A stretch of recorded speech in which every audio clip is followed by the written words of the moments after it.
Message কেন scene হলো না? রিপ্লাই কেন দিচ্ছ না? লেট করে কেন রিপ্লাই দিচ্ছ?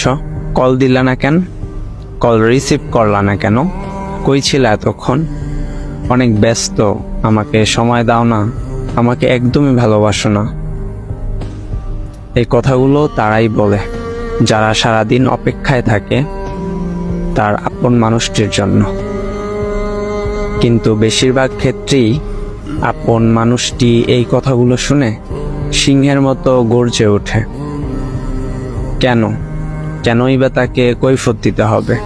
সে তো চুক্তিবদ্ধ নয়।